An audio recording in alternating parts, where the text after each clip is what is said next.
Bom dia, senhores acadêmicos. É um prazer estar aqui de volta para mais uma temática nesse contexto das videoaulas que temos aqui compartilhado aos acadêmicos, simpatizantes. Essas videoaulas estão lá em nosso canal no YouTube. Aqueles que tiverem curiosidade, interesse em conhecer outros assuntos neste panorama jurídico, é só fazer o acesso a este canal, que apresentamos ali algumas informações que acreditamos possa de algum modo contribuir nas dúvidas, enfim, nas discussões, nos assuntos não resolvidos, aí no bairro, na casa, na residência, no trabalho. É esse o nosso propósito. A temática que vamos desenvolver hoje aqui diz respeito ao inadimplemento parcial ou absoluto das obrigações. É um fator que ocorre após o transcurso, desenvolvimento dessas obrigações, às vezes antes de chegar ao seu final, o devedor não consegue dar o cumprimento conforme entabulado inicialmente. E nesse momento restará caracterizado o inadimplemento parcial ou absoluto dessas obrigações. Isso pode se dar por culpa ou não, de forma voluntária ou não. Esse é o aspecto que começa a produzir repercussões, efeitos para o devedor. Se o devedor der origem a um inadimplemento absoluto ou parcial de obrigação, com sua culpa, vontade deliberada, haverá repercussões dos consectários de lei, além daqueles avançados no título ou negócio jurídico que devem ser essa obrigação. Por isso é preciso ter conhecimento, zelo, cautela, para ser diligente, responsável, quando ainda é possível, nesse contexto, porque os impactos de consectários de lei, por exemplo, juros, mora, correção monetária com os índices governamentais ou aqueles previstos no negócio, termos as perdas e danos, se essa ação já está sendo discutida no processo, os honorários advocatícios, demais despesas processuais, além de outras circunstâncias envolvendo, por exemplo, a cláusula penal, compensatória ou moratória e as arras. São todas circunstâncias que vão trazer repercussões para essas obrigações. É claro, dentro dos limites percentuais de lei e até aqueles que foram avançados entre as partes. Portanto, a primeira discussão que se abre aí, ao analisar nesse contexto do inadimplemento das obrigações, diz respeito à presença de dois elementos subjetivos chamados culpa ou dolo. Vamos analisar que alguém está gerando inadimplemento por culpa quando ele não teve a vontade deliberada ou intencional de gerar esse evento, mas responderá pela negligência, imprudência ou imperícia, que são circunstâncias que permeiam esse contexto da culpa. De outro lado, o devedor pode ter agido de forma premeditada, intencional, de não querer cumprir a obrigação, assumindo o risco dos resultados ou esperando que eles se deem de qualquer modo. Então vamos analisando esses eventos do inadimplemento das obrigações, e ele se afigura inicialmente no artigo 389 do Código Civil, aí já na parte final deste contexto das obrigações.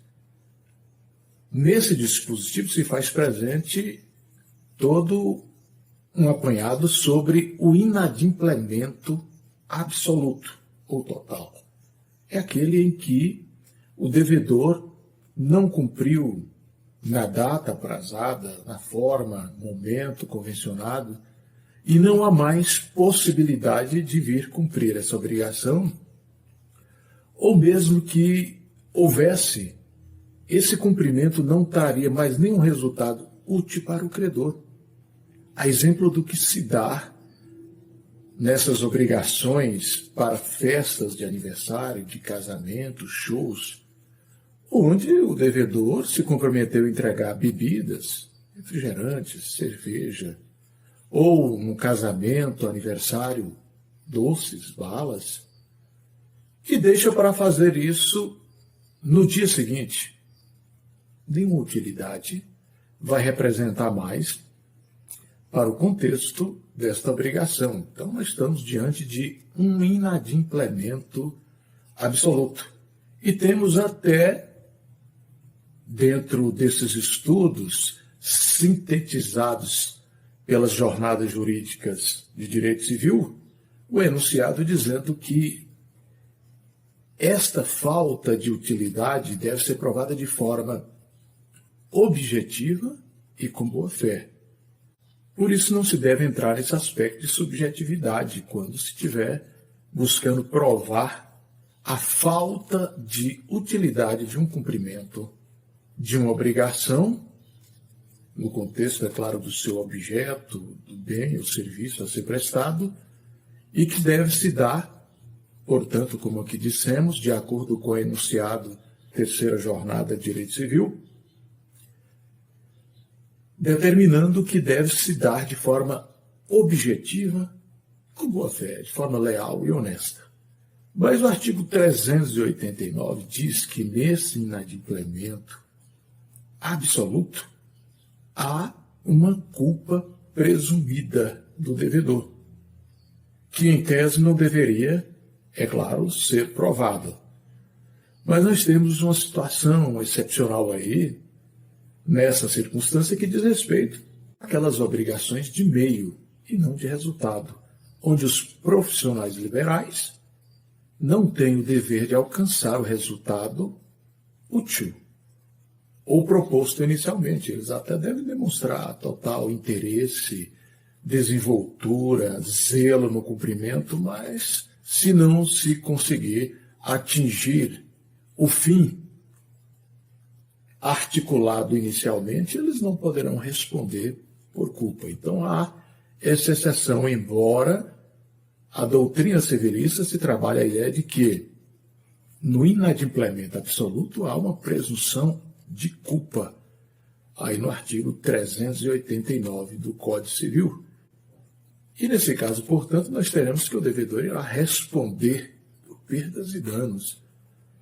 E se a discussão está no plano já processual, pelos honorários advocatícios, pelas custas processuais, e além daqueles consectários de lei, que são juros, a mora, e ainda teremos a correção monetária vinculada a um índice legal, sem prejuízo daqueles outros consectários previstos, convencionados pelas partes, que podem ser a multa, que é a cláusula penal, moratória ou compensatória, as arras, se existirem.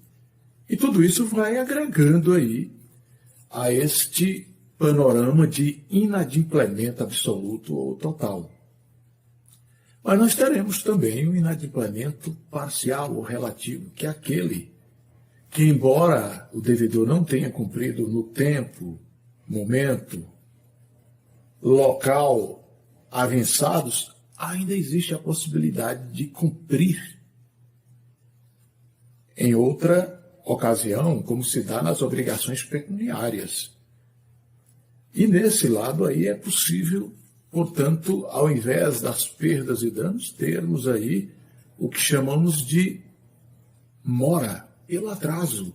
Ocorreu o atraso, a demora no dia avançado, no local ou forma. E assim, ter-se-á a mora, além dos consectários de lei, e aquelas outras responsabilidades da cláusula penal e das arras que as partes estipularam.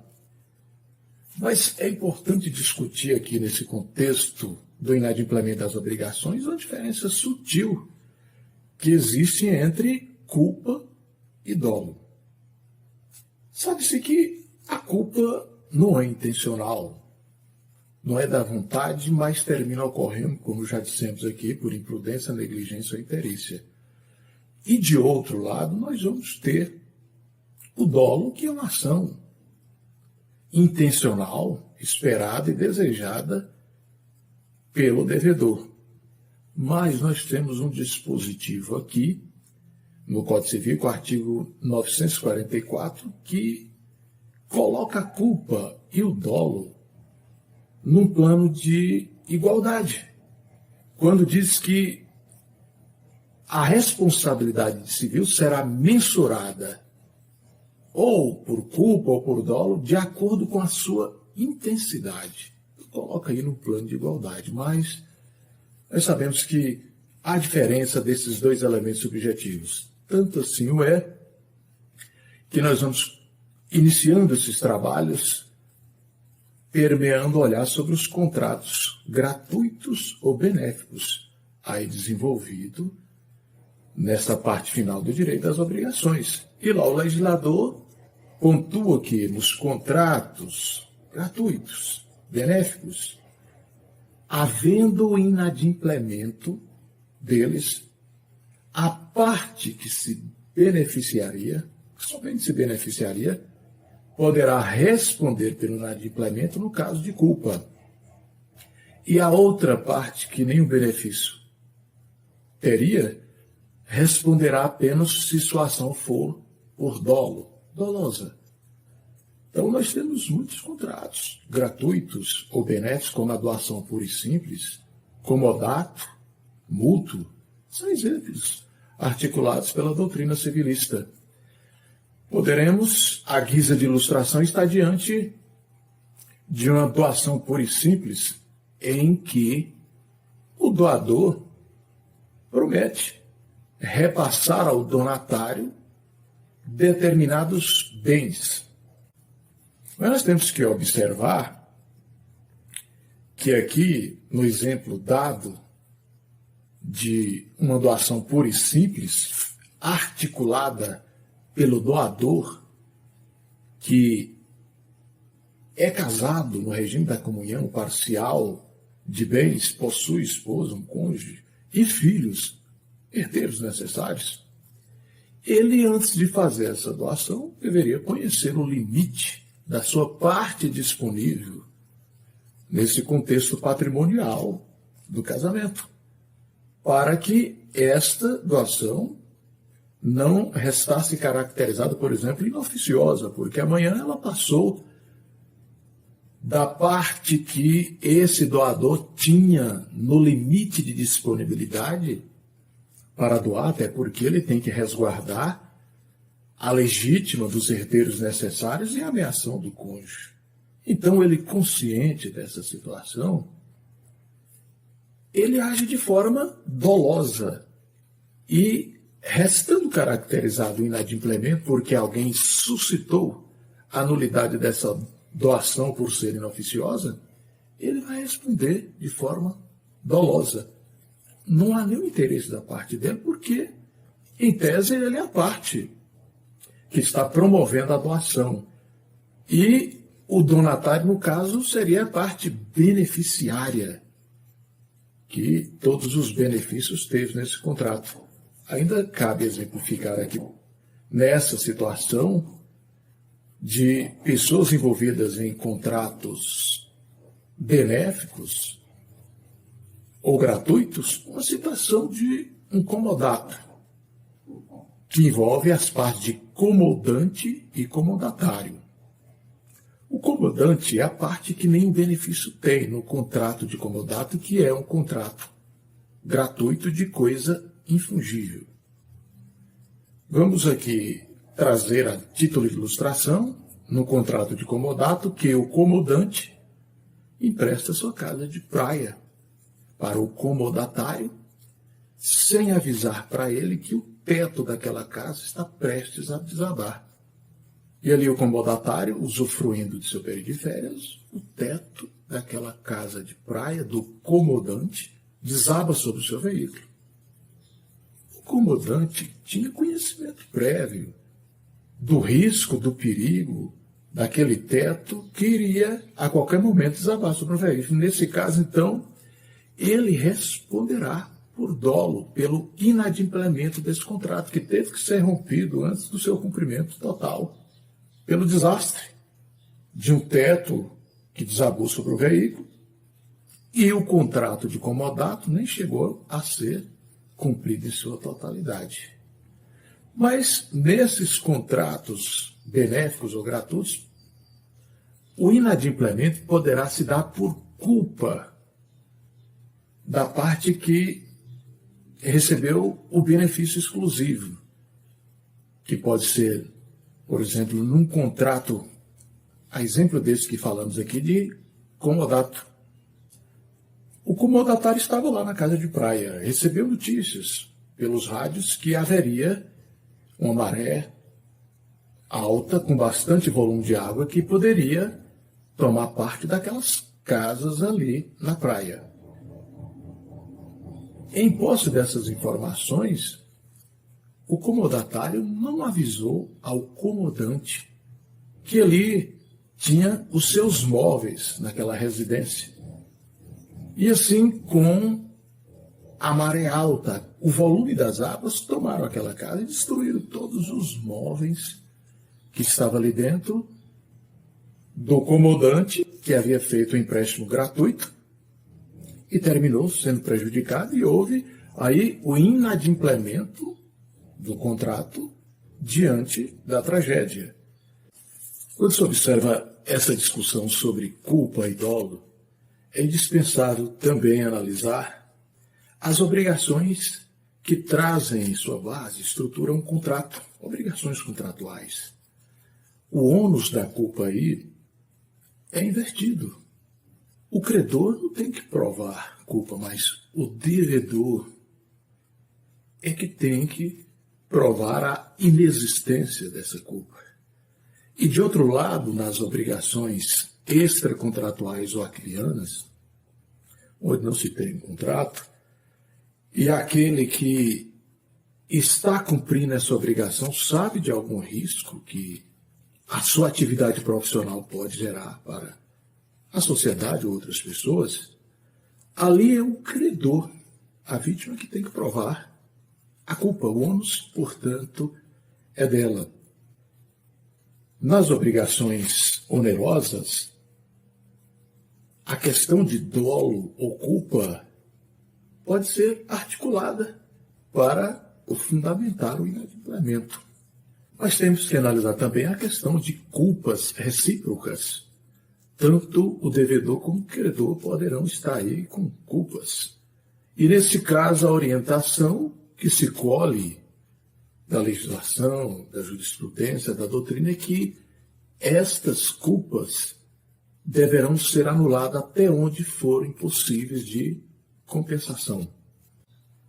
Nós vamos verificar que há um dispositivo aí, nessa parte final das obrigações, em que diz que o devedor responderá com a totalidade de seus bens em relação ao inadimplemento das obrigações. É preciso que se faça uma leitura mais suavizada desse dispositivo, porque a ideia do legislador aí, segundo tudo que se colhe na doutrina civilista, foi trazer uma abordagem da responsabilidade patrimonial, muito defendido pela professora Maria Helena Diniz. Mas deve ser excepcionalizado desse contexto aí uma série de bens que não podem ser objeto de penhora, conforme se observa do novo Código de Processo Civil 2015, a exemplo do bem de família, daqueles valores financeiros que o devedor recebeu a título de alimentos, a sua conta bancária, o salário que está ali, aposentadorias. Mas depois que saímos aí desse contexto, é hora de analisar outros aspectos subjetivos que irão trazer reflexos diretos para atenuar responsabilidades nesse contexto do inadimplemento parcial absoluto das obrigações.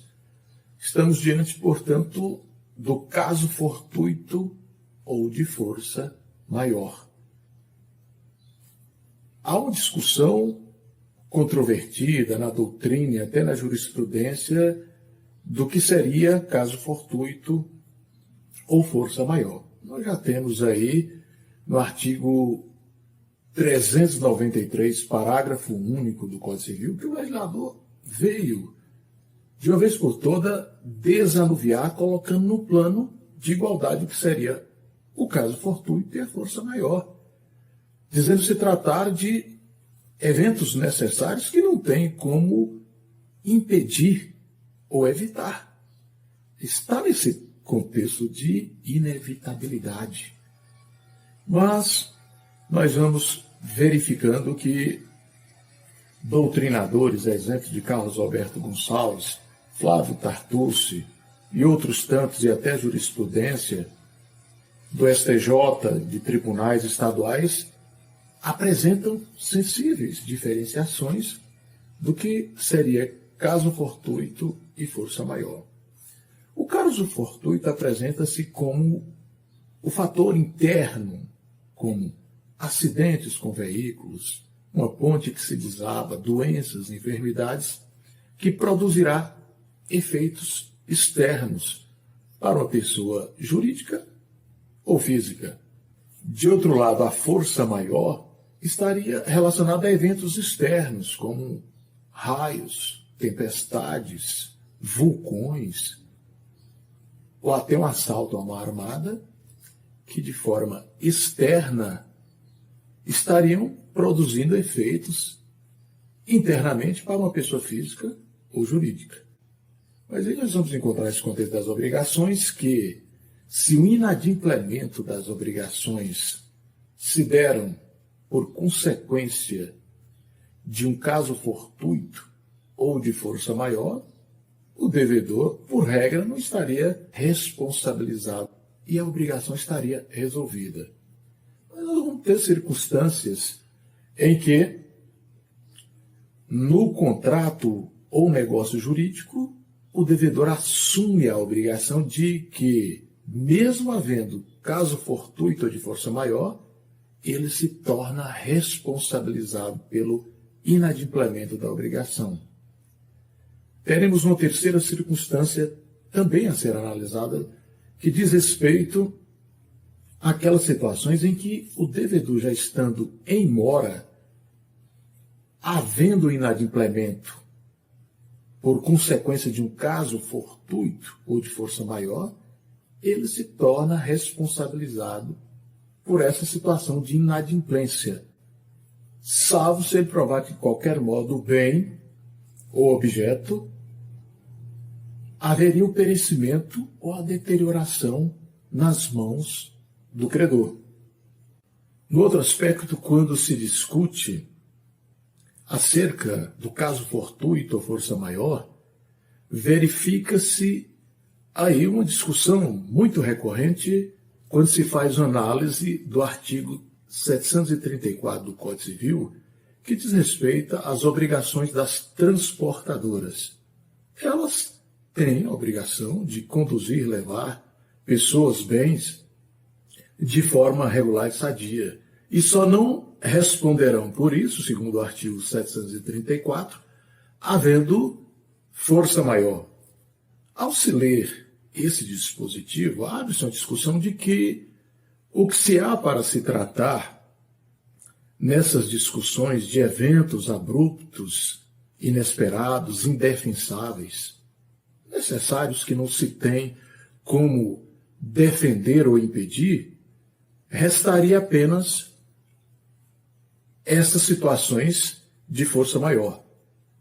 O que se verifica nessa situação, por diversos doutrinadores, é a existência de uma atecnia jurídica do legislador, porque é bem claro que há uma diferença sutil entre caso fortuito e de força maior, que já demonstramos isso aqui por meio de tantos outros doutrinadores, a exemplo do Carlos Alberto Gonçalves, do Flávio Tartucci, do Pablo Stolze, da professora Maria Helena Diniz, da jurisprudência do STJ e dos tribunais estaduais. Então é melhor analisar esse aspecto do artigo 734 num contexto de atecnia jurídica. Enfim, é hora de analisar os consectários legais que existem a partir do inadimplemento relativo absoluto.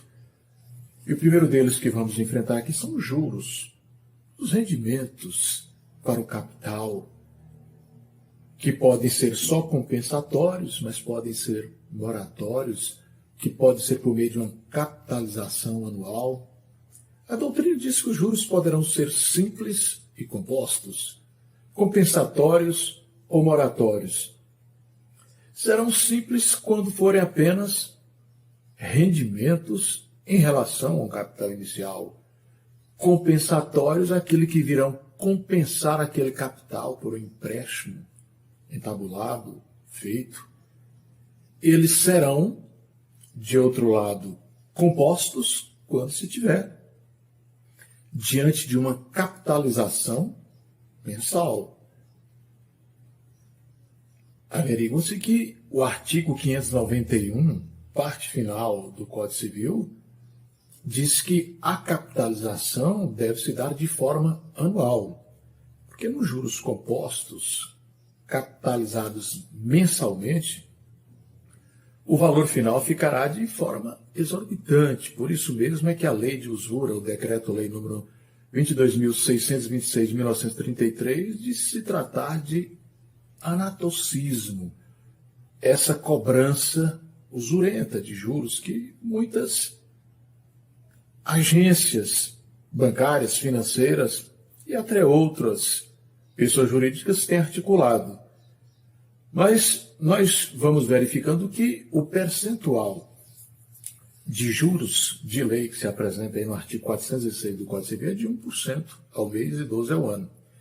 Nós até já tivemos a previsão na Constituição Federal, no artigo 192, parágrafo 3º, de juros de 1% ao mês e 12% ao ano. Mas tivemos um lobby articulado pela Federação Nacional dos Bancos e esse parágrafo 3º do artigo 192 foi excluído.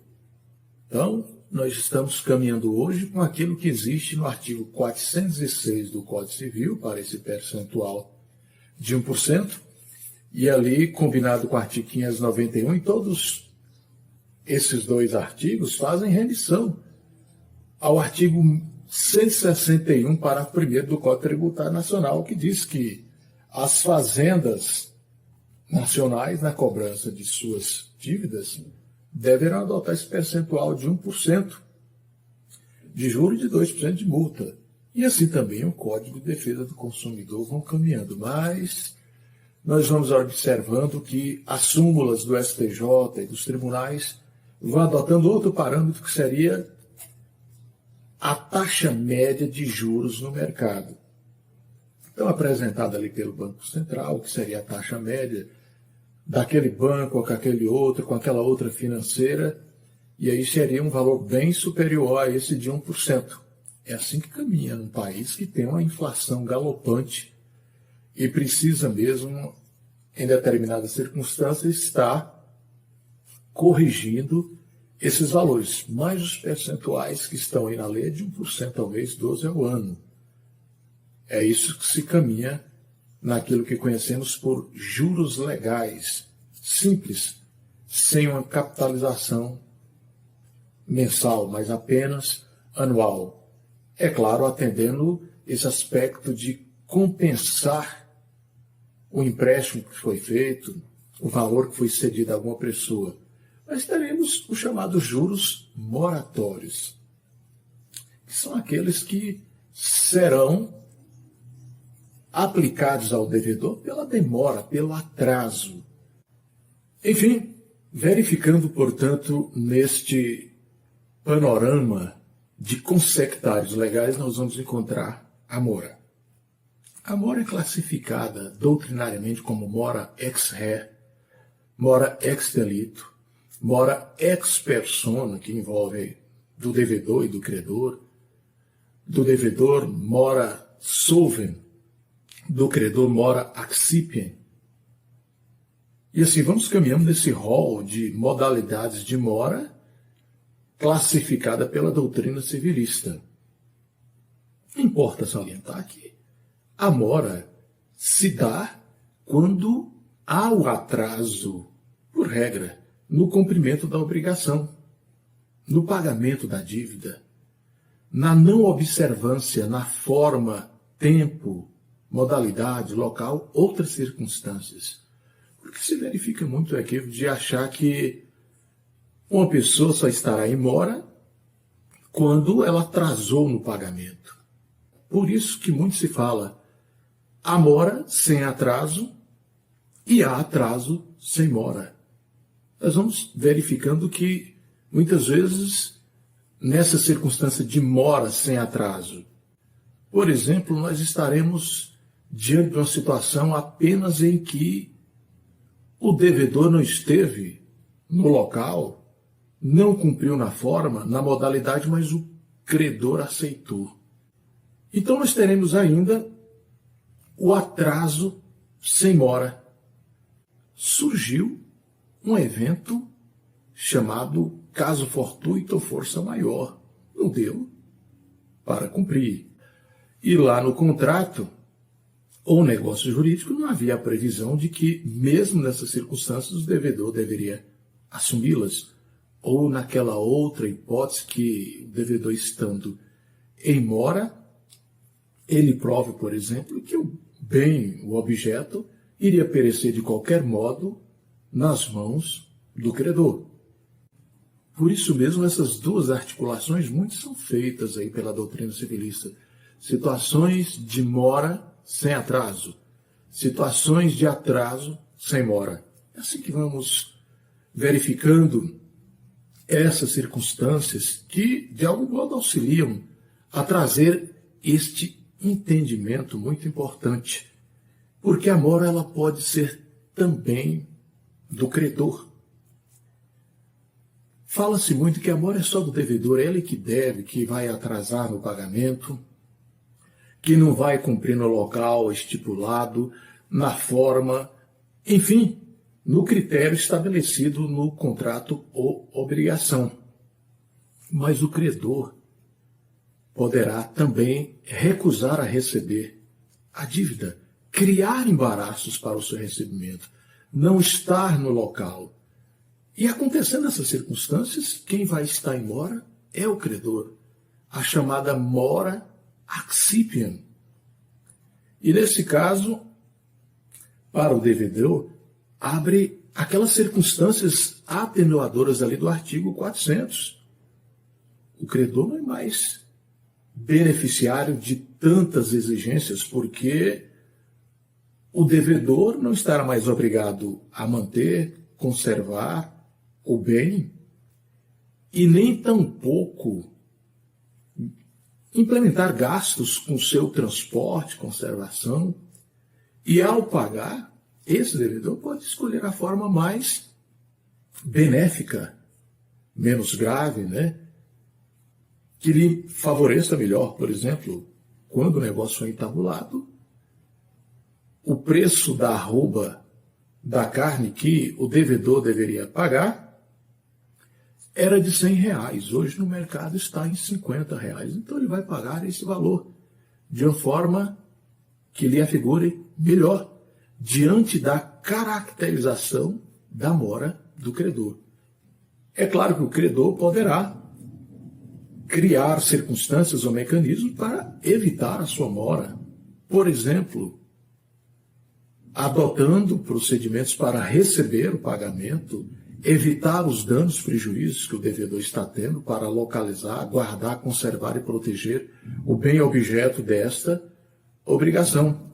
Assim, ele estará adotando tudo aquilo que se conhece por purgação da mora. Ele também pode purgar a mora. A mora pode ser cessada quando este credor concede um perdão gracioso, uma anistia para o devedor. Mas o devedor que está em mora também poderá purgar, promovendo um depósito judicial ou extrajudicial do valor do pagamento, para evitar maiores despesas, ônus, que teria com essa parcela essa obrigação que deveria ter sido paga em determinado prazo. Mas a grande discussão que surge em torno da mora é exatamente o momento que se dá início à sua contabilização. Haverá circunstâncias em que uma obrigação não tem previamente estipulado prazo de vencimento, que seria o início dessa contabilização. Nós temos aí a mora ex persona da pessoa, que envolve o credor e devedor, o solvem e o accitem. E não havendo, portanto, esse prazo prefixado para o vencimento, o credor tem que articular de expedientes como notificação judicial, extrajudicial, interpelação, da mesma forma judicial ou extrajudicial, e citação nos processos judiciais. Um dos efeitos gerados pela citação no processo judicial, ainda que autorizado por juiz incompetente, é dar início à mora, fazer litigiosa a coisa e induzir litispendência. Não obstante, quando se verifica a mora ex re, a mora da coisa, nela há um prazo de vencimento previamente fixado. E ao ocorrer ele, vai ter início a contabilização da mora, utilizando aquela expressão latina, dias interpellati pro homine. O dia do vencimento interpela pelo homem, ou seja, pelo devedor ou pelo credor. Essa é a situação da mora ex re. No outro lado, nós temos a chamada mora ex delicto, em função do delito ou por consequência do crime, infração. No dia que ocorreu o delito, aí se tem início a contabilização da mora. Muito se discute qual seria o valor percentual por esse juro de mora. Lá, na lei de usura, que é o decreto, lei 22.626/33, fala que é no máximo de 1%. E nós temos até súmula do STJ também caminhando na mesma direção, que não poderia superar 1%. Mas o Código de Defesa do Consumidor fala que a mora será de 2%, até 2%. Importa salientar que no inadimplemento de uma obrigação que vai dar ensejo a essa cobrança da mora de forma total, absoluta ou parcial, é preciso provar que houve culpa do devedor. Diferentemente daquelas situações que nós temos lá da cláusula penal moratória ou compensatória, que basta restar caracterizado o inadimplemento para que o devedor já se torne responsável pelo pagamento da cláusula penal. Aqui não. Envolvendo a mora, é preciso provar a culpa do devedor. E essa mora, se o valor dela for irrisório, o devedor pode optar pelas perdas e danos, danos emergentes e lucros cessantes, aí nesse contexto desta obrigação. Depois que analisamos aí a mora nesse contexto do inadimplemento parcial ou total das obrigações, cabe aqui analisar a chamada cláusula penal, que pode ser compensatória ou moratória. A finalidade dela é prefixar o valor de perdas e danos e ainda intimidar o devedor ou trazer a ideia de coerção. A cláusula penal, que afigura-se para muitos como multa contratual, na realidade, ela é fruto de uma convenção entre as partes. Ela não está nesse contexto dos consectários de leis. É opcional. As partes vão inserir ali a cláusula penal nos seus negócios ou contratos. O valor dela pode ser fixado inicialmente ou posteriormente junto com aquele da obrigação. Nós estaremos diante de uma cláusula penal compensatória quando houver um inadimplemento total, absoluto da obrigação, ou seja, naquela situação que não dá mais para cumprir a obrigação, e mesmo que for cumprida, não vai produzir nenhum resultado útil para o credor. E essa análise da utilidade do cumprimento de uma obrigação perpassa necessariamente pelo enunciado número 162 da terceira jornada de Direito Civil, que elucida que a análise desse aspecto de utilidade deve se dar de forma objetiva e com boa fé. Ou seja, nada de criar relatividade onde não existe aspectos subjetivos. De forma objetiva, leal, honesta, nesse plano da boa fé. Nós dizíamos então sobre a cláusula penal compensatória.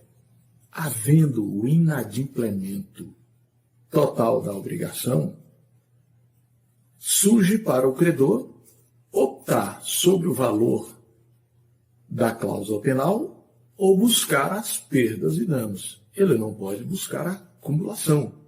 Se já estiver a discussão num plano processual, buscar as despesas processuais honorários advocatícios. Mas acumular perdas e danos e o valor da cláusula penal, não. E, ao fazer essa escolha, o credor deve ter ciência que isso se dá de forma irretratável ou irrevogável. De outro lado, nós teremos a cláusula penal moratória, que é o valor convencionado, estipulado pelas partes, quando existir o inadimplemento parcial da obrigação. E nessa há a possibilidade de acumular pelos consectários de lei. Tem-se que a natureza jurídica da cláusula penal é acessória. Ela tem a sua existência condicionada àquela da obrigação principal. Extinta a obrigação principal, não se há que falar da existência da cláusula penal, que é acessória. Pode até acabar com a cláusula penal por convenção das partes. Subsiste a obrigação principal. No que concerne ao valor da cláusula penal, há que se observar que, na legislação civil, o valor convencionado entre as partes deve ser de valor igual ou inferior ao da obrigação principal do contrato ou do negócio jurídico. Não se deve ultrapassar. Nós ainda vamos encontrar na Lei de Usura, Decreto-Lei 22.626 de 1933, que o percentual de cláusula penal seria de até 10%. E outras legislações também apresentam, como o Código de Defesa do Consumidor, em 2%, em até 2%. E assim vamos caminhando.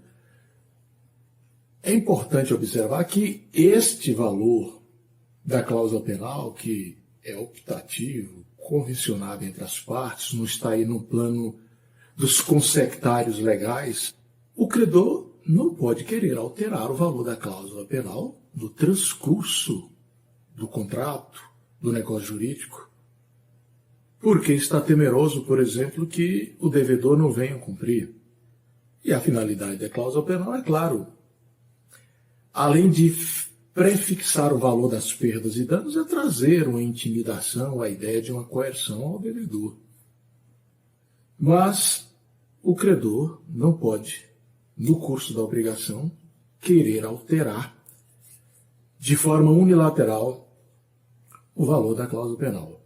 Quem pode fazer alguma coisa nesse sentido é o magistrado, que, no caso de inadimplemento parcial, poderá, de forma equitativa, proporcional, reduzir o valor da cláusula penal, ou quando o contrato, o negócio, a obrigação estiver recheado de alíquotas exorbitantes, ele também poderá reduzir. Observem bem, os senhores, que nós temos sempre uma observância de que, havendo cláusula penal compensatória ou moratória, não se há que falar de mora. Mas nós temos aí a presença do artigo 416, parágrafo único, que traz uma exceção dizendo que, havendo cláusula ou condição das partes avançada no contrato, no negócio jurídico, de que o valor da cláusula penal apresentando-se irrisório, a parte poderá buscar uma indenização complementar. Mas veja bem que isso é de forma excepcional, havendo uma cláusula ou condição no contrato, no negócio jurídico, nesse sentido. É isso que se faz presente aí no artigo 416, parágrafo único. Depois de analisarmos, portanto, esses aspectos procedimentais, de alíquotas, de valores máximos para a cláusula penal, é importante que não venha confundir a cláusula penal, por exemplo, com aquela multa comissória, nem tampouco com arras penitenciais.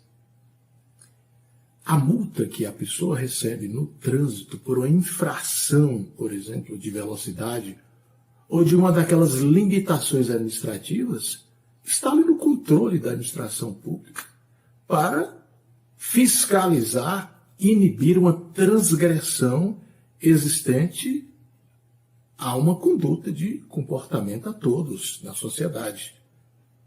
A cláusula penal é uma convenção articulada entre as partes.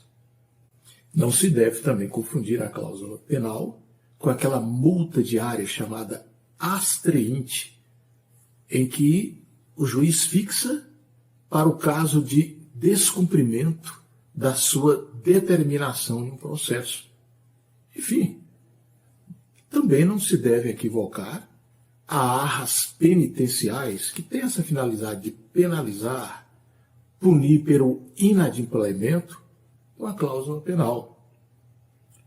Na arras penitenciais, nós já temos o valor que foi depositado pela parte, adiantado, o sinal entregue à outra. Na cláusula penal, não. As partes convencionaram que apenas no inadimplemento é que poderia ser exigido esse valor. Caminhando ainda nesse universo, no inadimplemento das obrigações, nós vamos encontrar as arras, que seria o sinal, a entrada que as partes convencionam para garantir um cumprimento de uma obrigação. Na história evolutiva, nós vamos encontrar a passagem de um anel que os nubentes entregavam para cumprir o noivado que estava ali entabulado. E no descumprimento havia uma penalidade. E daí é que surge, então, o que nós conhecemos hoje por arras, que está aí nesse contexto do inadimplemento das obrigações. Mas é importante aqui salientar o aspecto de não se confundir os valores que são adiantados, entregues a título de sinal para confirmação ou penalização no caso de arrependimento, que não pode ser um bem ou objeto diverso daquele entabulado no contrato, no negócio, aí para cumprimento na obrigação. Se temos uma obrigação pecuniária, o sinal, a entrada para confirmação ou a título penitencial pelo descumprimento tem que ser em dinheiro e não entregar um veículo, um carro, uma motocicleta, porque nesse caso estaríamos diante de uma garantia e não de uma arras, que significa sinal, entrada de um bem de mesma natureza do objeto dessa obrigação. Aliás, essa é uma boa observação que faz o doutrinador Carlos Alberto Gonçalves, para antecipar. Mas então nós estamos diante de arras, que são sinais, entradas, que as partes estipulam livremente, porque as arras não estão neste contexto dos consectários de lei, mas de forma optativa. As partes convencionam, estipulam um valor para confirmar o negócio, ou, no caso de descumprimento, ficar aí estipulado essa penalização. Então, as arras poderão ser confirmatórias quando as partes articulam um valor, sinal de entrada ali, nos negócios jurídicos que não podem ser rescindidos, objeto de desistência ou arrependimento. Então, a parte que deu esse valor, esse sinal, para outra, caso ele venha dar origem ao inadimplemento dessa obrigação, ele perde esse valor para aquela que recebeu. E se foi aquela que recebeu, que deu origem a esse inadimplemento da obrigação, ela vai devolver o valor. Mas se nós estivermos diante de uma arras penitenciais, que tem essa finalidade de punir, penalizar aquele que descumpriu, que gerou o inadimplemento, e essas arras penitenciais, elas só podem ser articuladas, arbitradas em contratos que admitem o arrependimento, a desistência, a rescisão. Então, quando nesses contratos, que temos aí as chamadas arras penitenciais, uma parte dá o sinal à entrada e também gera a causa do inadimplemento, ela perderá esse valor para quem recebeu. Mas, se estivermos numa situação de que aquele que recebeu o valor dessas arras penitenciais, nesses contratos que admitem desistência, arrependimento, rescisão, aquela parte que recebeu é que deu origem ao inadimplemento, ela deve devolver o valor em dobro, o equivalente à mesma quantia recebida. É claro que pode haver consenso, acordo entre as partes, e as partes poderão dispensar com sectários de lei e até esse valor em dobro, mas se nada se tratou, é assim que deve existir aí nas arras penitenciais, nesses contratos que admitem desistência, arrependimento, rescisão, devolução do valor recebido e outro valor equivalente, que significa dizer em dobro. E aquele que deu apenas perderá. Mas questiona-se se não houver inadimplemento no curso da obrigação e nela havia a presença de arras. Esses valores de arras serão diluídos no contexto das obrigações que existem a ser cumpridas, ou no ajuste final. Há também uma situação que merece observar aí acerca de uma indenização complementar. Digamos que aquelas arras confirmatórias, nessas obrigações que não cabe desistência ou arrependimento, apresente um valor irrisório. A parte interessada poderá pedir um valor de indenização complementar que, para muitos doutrinadores, estaria significando uma espécie de as perdas e danos. Então, as arras se apresentam aí numa natureza jurídica de obrigação acessória. Ela só existirá se houver a obrigação principal. Além disso, as arras apresentam um contexto de obrigação real, porque ela só se efetiva com a necessária entrega ou depósito do valor ou do sinal à outra parte. Então, também, ela está ornada, investida desse caráter real, nesse contexto obrigacional. Enfim, analisados os principais aspectos que envolvem as arras, que são 3 artigos aí no Código Civil nessa parte final, é hora de passar os olhos sobre as perdas e danos que se fazem presentes em diversas circunstâncias nesse universo do inadimplemento das obrigações. As perdas e danos que podem ser optadas ali no caso de cláusula penal compensatória. É possível optar Se o valor da mora for irrisório, também é possível optar pelas perdas e danos. E as perdas e danos também vão caminhando nesse contexto de indenização complementar nas arras confirmatórias, como do valor for irrisório, e, de modo geral, no inadimplemento das obrigações, porque elas se afiguram aí nesse contexto dos consectários legais. E as perdas e danos nada mais são do que esses dois eixos basilares, que são os danos emergentes e os lucros cessantes. Danos emergentes, aquilo que a parte sofreu de prejuízos imediatamente, no momento ali exato. Lucros cessantes, aquilo que a parte deixou de lucrar, de ganhar em nível de futuro. Segue aqui um exemplo.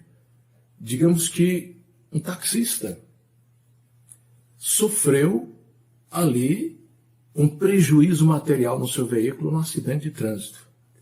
Tudo que ele sofreu naquele momento ali, na lataria do veículo, os danos materiais, nós vamos chamar de danos emergentes, atuais, próximos ali, iminentes.